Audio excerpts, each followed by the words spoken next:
पूछ रहे केमिस्ट्री, तो अंदर की बात मैं तुम्हें पहले ही बता चुका हूं, और फिर वापस सुनना चाहता तो सुन ले। हाँ सर, मजे आते हैं जब टीचर बोले कि मुझे ये चीज नहीं आती थी, मेरे इस बात पे डंडे पड़े, वो सुनने में बड़े मजे आते हैं, अलग ही सुकून है उस बात का। भैया केमिस्ट्री मुझे तो कभी समझ में नहीं आई, तो इसलिए मुझे नहीं पता कि वो क्या है। समझ में आएगी नहीं समझ में? ठीक है। एक बोल रहा है केमिस्ट्री क्या है सर, अपने को नहीं पता, प्लीज अमित सर से पूछे, पंकज सर से पूछे, जिनसे आप पढ़ते हैं उनसे पूछे कि व्हाट इज केमिस्ट्री। ठीक है, स्टडी ऑफ केमिकल्स बोलते हैं शायद।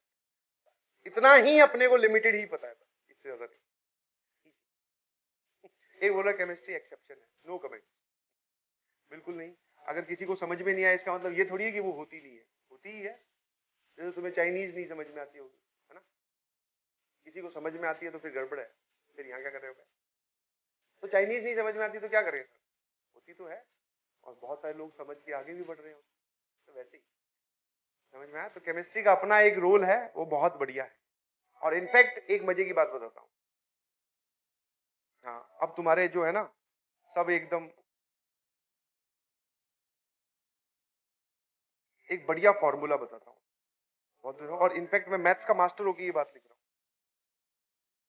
Your rank in JEE is directly proportional to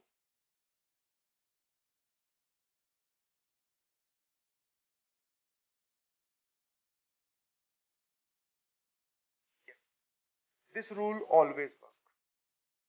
जो आपकी रैंक आने वाली है ना, जेई मेंस बोल दो चाहे जेई एडवांस बोल दो, वो डायरेक्टली प्रोपोर्शनल है कि आपकी केमिस्ट्री में क्या हालत है।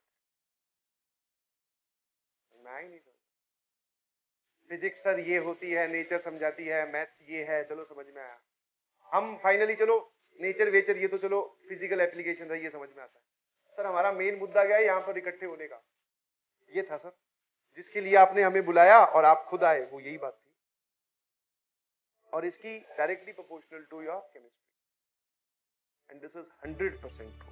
जो इंसान इस बात को आज तक नहीं जानता था, बेटा आज ही लिख ले अपनी स्क्रीन या अपनी दीवार पर, सबसे बड़ी चीज यही लिखी हुई होनी चाहिए, ताकि ये बात आपको बार बार रिमाइंड करवाती रहे कि भैया केमिस्ट्री पे ध्यान दीजिए। समझ में आया? और सुनो, अब इसकी तुम वैसे ही इंटेंशन समझ सकते हो कि एक मैथ्स का टीचर बार बार ये बोल रहा है कि ये पढ़ो भैया, रैंक आएगी। हाँ, बहुत सारे बच्चे मैंने देखे हैं मैथ्स में, सर मैं तोड़ू हूं, कोई भी सवाल करवा लो कर देता हूं, फिजिक्स मुझे बहुत अच्छे से समझ में आती है, अंडरस्टैंडिंग, पेपर में जब नंबर आते हैं तो भैया ध्यान सुनना, एक भी ऐसा बच्चा नहीं है जिसकी टॉप रैंक आई हो और वो बोले कि मुझे केमिस्ट्री नहीं आती थी या मेरी केमिस्ट्री में स्कोर कम। ऐसे बहुत सारे बच्चे हैं।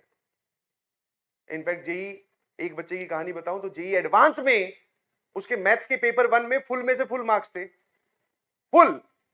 इनफैक्ट पेपर आसान आया था मैं मानता हूं, और दूसरे में भी लगभग फुल के बराबर थे, 90% मार्क्स थे मैथ्स के, और 60-40 उसका फिजिक्स में था। केमिस्ट्री साफ, जेई एडवांस साफ, रैंक आई जैसे बोलते हैं ना वो लाखों में। समझ पा रहे हो? तो आपकी फिजिक्स और केमिस्ट्री कितनी स्ट्रांग है, वो अच्छी बात है, होनी चाहिए स्ट्रांग, बट सर ये डिसाइड करती है रैंक। और हम सभी लोग, मतलब तुम सभी लोग इसी चीज के ही पीछे भाग रहे हैं। समझ में आएगी नहीं समझ? तो अब ध्यान सुनना, समझ में आ गया होगा शायद अब आपको क्या करना है। ठीक है?